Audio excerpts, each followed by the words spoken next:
Magandang araw sa lahat. Ako po pala si Datu Isa, ang inyong kaibigan, kapatid, na sinusulit sa tingin ko ng buong puso. Ito na ang tamang panahon. Sobrang hubad na nila, sobrang pinaka mahina na sila sa tingin ko.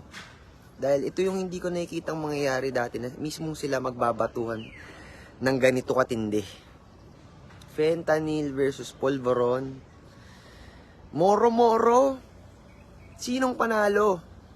Ang sigurado kong talo, ang Pinoy. Ang Pilipinas, nagkaagulo, nasisira. Sa totoo lang, isipin nyo, sa mundo, sa tingin ng mundo sa atin, sa tingin ko rin, sa Pilipinas, nagugulo, nasisira. Pero ang Maharlika, nagkakaisa at lumilikha. Pakishare to, sobrang importante. Kung ito na yung divine timing eh. Yung mga niyayaya natin before or ini-initiate, ngayon ginagawa na natin. Sobrang dami ng resulta. Papakita ko sa inyo ang pruweba na sila ay hubad na. At panahon ng isuot natin ang tela ng mandala, ang pangako sa atin, ang responsibilidad natin bilang Maharlika, dominion on this earth. Tayo ang magmamana, hindi na kasamaan ang magdodominate. Dapat kabutihan ang magdominate. Mabuti ka nga, pero nagpapatapa ka naman. E di paano yung mga hindi kayang iligtas sa mga sarili nila? Isuot na po natin lahat ang ating mga corona. Kaya ako sinuot to. Hindi ko to, niregalo sa akin to. Ng isa, si Bainay Datu Padaylos Biminda. Ako ang nagtahi nito. Ako naglagay nito. Ako nagtahi nito. Upang ihemplo na pinamumunuan ko ang sarili ko. Hindi ko pinamumunuan kahit sino. Unang-una, pinamumunuan ko ang sarili ko. At meron akong self-determination na hindi lang ako normal na nilalang. Nire-represent ako ang lahi natin. Tayo lahat ay royal blood. Hari at reyna. Servants of the servants. Kaya kung totoong servant ka, servants of the servants, buhayin mo na pagiging hari at reyna mo. Hindi na panahon para maging maliit.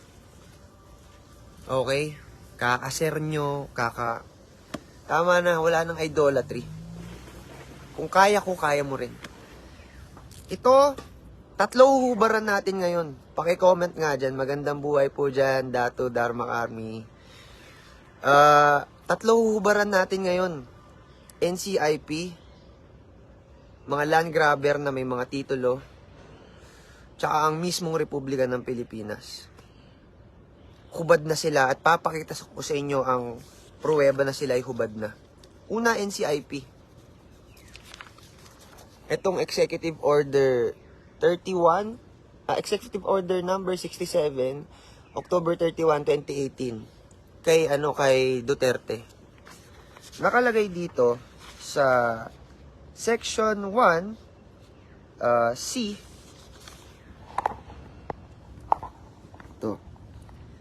National Anti-Poverty Commission, National Commission on Indigenous Peoples, and the Presidential Commission on the Urban Poor to the Department of Social Welfare and Development.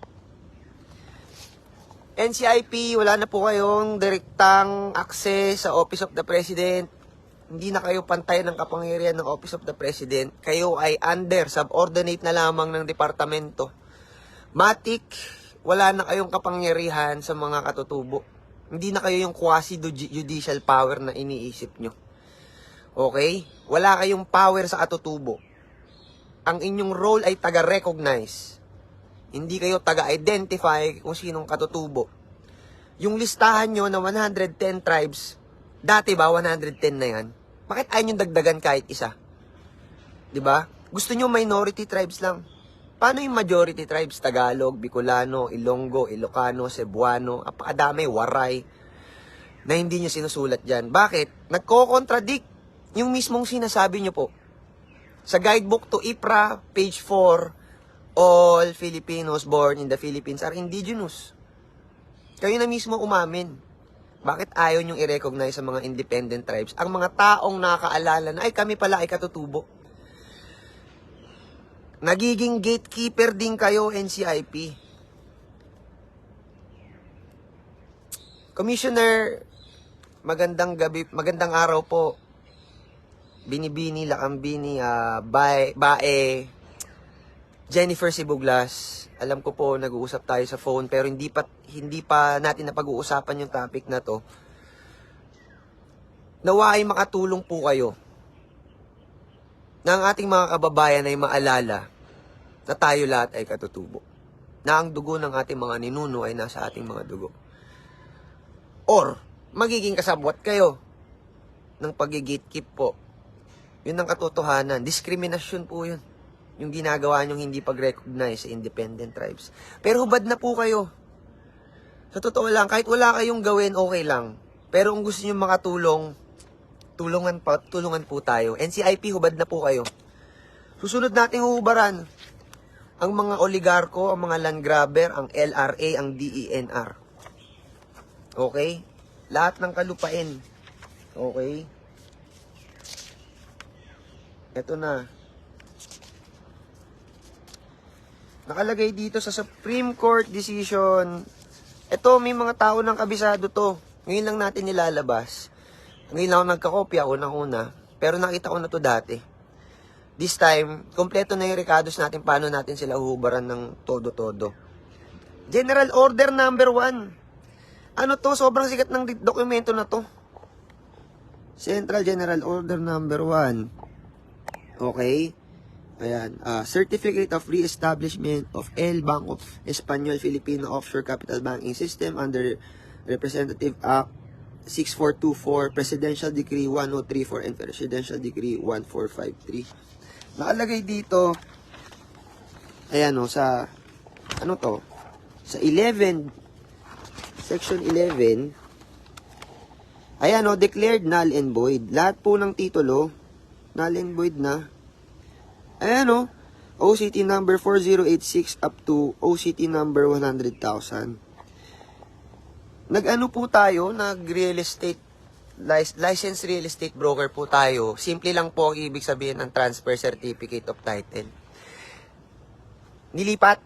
Saan nyo nilipat? Dapat meron kayo original certificate of title. Bakit kayo nagre-release ng mga pekeng titulo LRA at DENR? Wala na yan, null and void. Nang sa scam na lang po kayo ng mga tao. Mga scammer. Hubad na po kayo.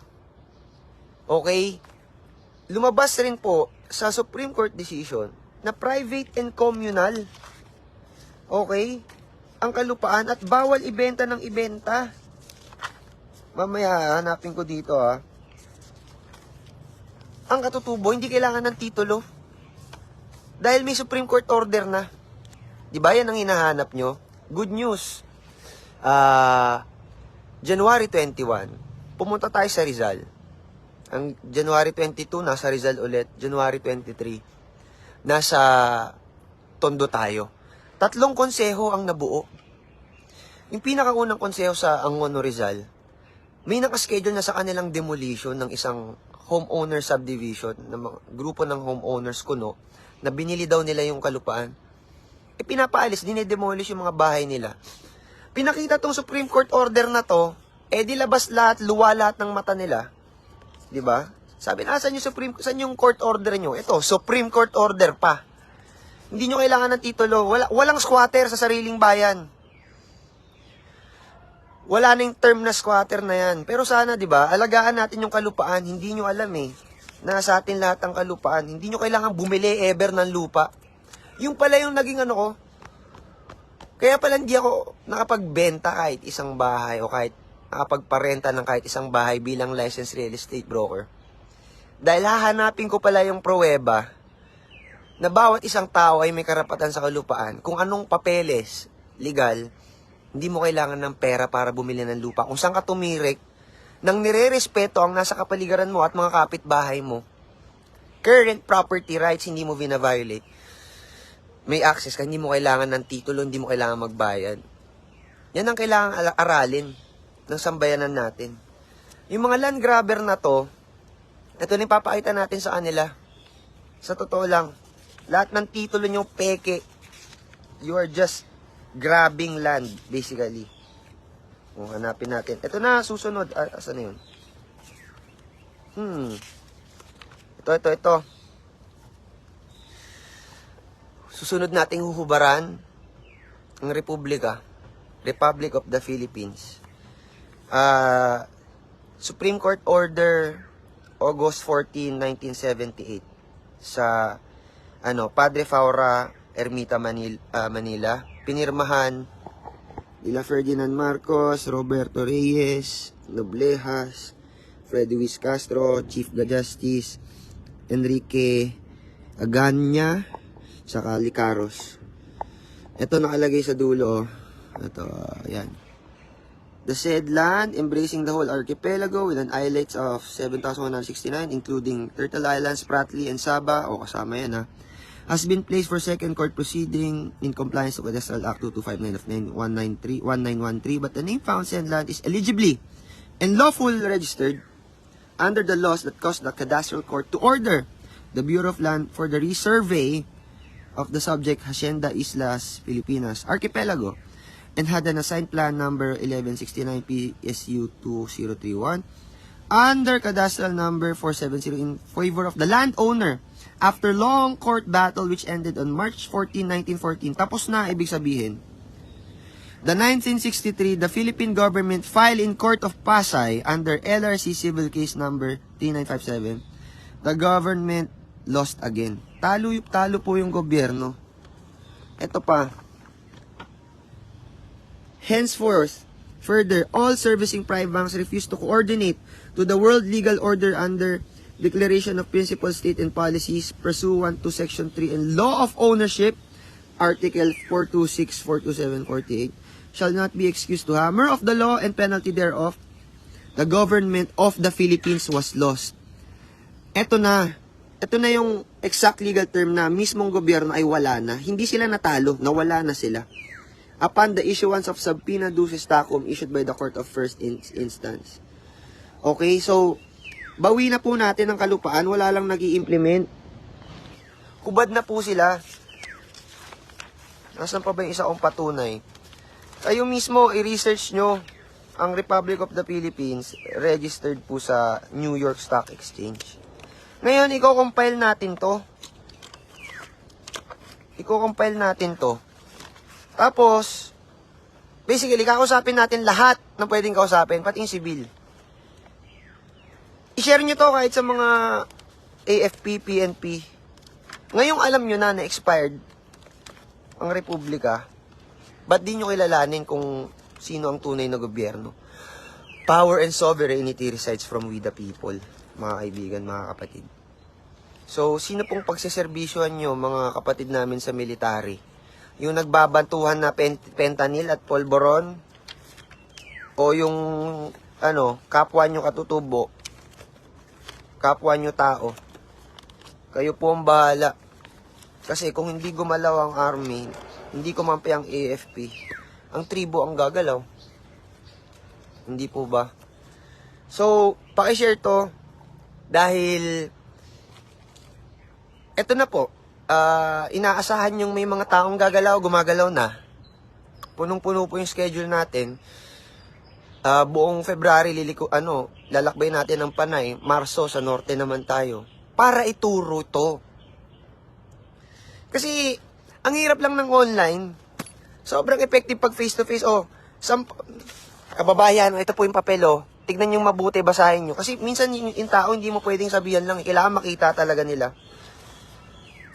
Ikakalat natin tong dokumento na to. Kung meron man kayong ipa-flyering, ito ang kailangang i-flyering. Pakita nyo, yung sinasamba nyo, papel na lang. Yung sinasamba nyo, bahay na lang ng baraha.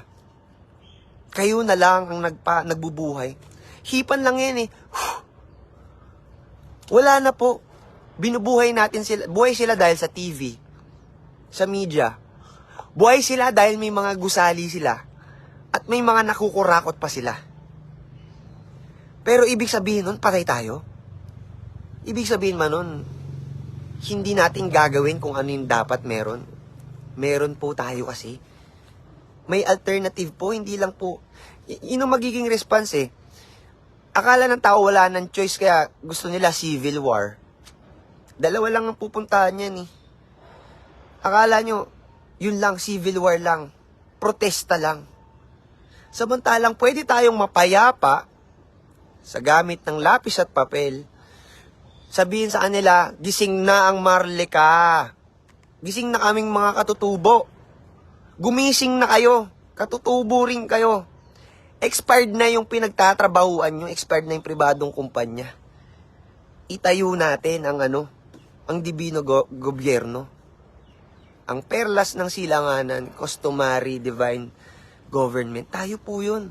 Self-governance is an existing reality. Ginagawa na natin ang self-governance. At kailangan nilang irespeto yun. Nakasulat sa lahat ng batas. Batas sa batas. Mandatory sa mandatory, mga kaibigan, mga kapatid. Di po ba? Yes, ikalat natin to. Magkita tayo. Suportahan niyo po yung mga galaw natin.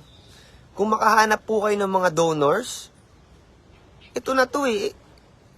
This will be a crowdfunding campaign. Bumili kayo ng mga ganito natin. PM lang kayo, 150 lang. Okay, 150 to. Tapos ito, 300. Pinagkaisang tribo sa Pilipinas. T-shirt tsaka long sleeve. Meron pa tayo yung mga tribal IDs natin, tribal certificates. Makakatulong po ito para makapaglakbay tayo. At makita na nasambayan ng wala na kayo. Hubad na kayo. Para sa ng katalinuhan, kung magiging duwag tayong ikalat ang katotohanan. Sa totoo lang. Sana buong puso at kamalayan nating ipalaganap ang kapayapaan. Tama na yung protest at rally. Papel sa papel. Kayang-kaya. At ito po,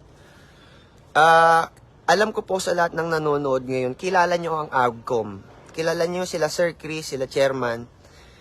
Sa tingin ko po, panahon na po, dahil kayo yung mga bihasa sa OCT 01-4. At ang maaambag po namin ay kaalaman sa customary law, pagsulat ng mga liham at ang grupo natin ng pinagkaisang tribo sa Pilipinas. Naniniwala akong alam niyo yung strategy eh. Hindi natin kailangan ng machine gun technique. Hindi natin kailangan ng matagalang laban. AGCOM, Sir Chris, sana po pakitag niyo po sila dito, pakishare sa kanila to. Naisip ko na po yung one shot solution. Isang liham, isang kampanya para efficient. Wala nang dugong dadanak. Kayang-kaya po nating gawin. Nawa po yung magkausap tayo. Magkita-kita tayo sa February 1 sa Baras, Rizal. Magkakaroon po tayo ng pagtuturo, ng pagliham at baliktanaw sa ating mga ninuno, lakbay diwa. Yan po ang huling araw na nandito tayo sa Luzon ngayong February at papunta na tayong Panay. Nakaka-excite kasi etong lakbay po na to, every time na may makita ko na sobrang umaapoy, yung nakita mo yung mata, malaya. Oh my gosh. Kasi takot na takot tayo buong buhay natin na yun lang yung choice natin, Republic of the Philippines, civil government. Hindi pala. Yung parang natanggalan ka ng tinik, parang natanggalan ka ng tali. Ay, di pala ako puppet ng gobyerno. Hindi pala ako control ng gobyerno. Hindi pala ako control ng sibil. Yan for me is the most rewarding. Excuse me. Nakakatuwa. Kasi may mga tao rin na biglaan sumali sa natin, sa customary law proper. Mga bata, kaya masaya. Skilled. Well-intentioned. Hindi pa ganun ka-indoctrinated. Aba, sumama ka agad sa lakbay. this will be the biggest caravan, organic caravan, na nakikita ko. The most organic unity caravan. Kasi sumasali dahil gusto. At sumasali hindi iniisip yung pera. Sinusunod lang yung utos. Mga kaibigan, mga kapatid, ang linaw na nang nangyayari ngayon. Habang sila nagkaagulo, nagbabatuhan ng tae, tayo magtanim. Tae yan eh, gawin nating pataba yung mga tae nilang pinagtatapon. Magkagulo kayo dyan. Kami, magtatanim kami ng buto ng katotohanan na wala ng Republic of the Philippines, hubad na ang NCIP, hubad na yung mga titulo ng mga land grabbers. Mababawi na natin ang Maharlika. Mababawi na natin ang ating mga kalayaan. Malaya na nga tayo eh. Sa totoo lang, ito yung pinapatunayan ng mga papel na to. Matagal na tayong malaya, hindi lang natin alam. So, kung naniniwala kayo sa Biblia, kung naniniwala kayo sa mga propesiya, yung sinasabi nilang repentance, paradigm shift, perspective change, hindi lang bilang sinasabing Savior si Christ. Christ consciousness. Yun yung magliligtas sa ating lahat. Ano ba yung Christ consciousness? Unity consciousness. Christ consciousness is recognizing na kahit anong political party ang meron, kahit anong religion ang meron, iisa tayong lahat. Hindi lang sa spiritual, pati sa physical, pati sa dugo. Iisang lahi lang tayo. Hindi natin maramdaman eh. Pag naramdaman natin yun, sa kaibuturan natin na iisa lang tayo, yun yung Christ consciousness. Yun yung panghahawakan nating lahat. Kasi pinanghahawakan natin mga temporaryo eh. Political party is temporary. Left and the right, that's temporary. And that's divisive. And yung mga tribal names, right? That's all temporary. It changes. And it expands. The abundance of tribal culture expands. Hindi yun yung mga pinanghahawakan natin. Lalong hindi yaman, social class, ang pinanghahawakan natin. Diba? Ang pwede nating panghawakan lahat na walang makakapag-agaw ay dugo ng ating mga ninuno ay nasa ating mga dugo. Iisang lahi lang tayo. Kung naniniwala kayo kay Adan at Eva at kay Abraham, malamang iisang pamilya lang tayo magkakapatid. So yun lang, habang nagkaagulo sila, okay, kalma lang tayo, padayon, organize. Mag-organize tayo habang nagkaagulo sila. Magnilay, huwag tayong magpapakot up sa panic nila. Kasi pag doon lang tayo nakatutok, di na tayo gagalaw. Ay, o sige, manonood na lang ako doon, wala na akong gagawin. Evil succeeds when good men do nothing. Pag kayo nasa bahay pa rin, paulit-ulit yung ginagawa, kayo bahala. Kasi sa totoo lang para sa akin, malaya na tayo. Okay? Ang may kapal, ang creator natin, si Aba, tapos na yung painting. Tapos na yung painting niya. Panalo na nga tayo eh. Nagkataon lang, sa oras at panahon ng tao, hindi pares ng oras at panahon ni Aba, may mga kailangan gumanap. Sino yung mga ano niya? Brush niya? Sino yung lapis niya? Diba? Yung canvas natin, itong mundo.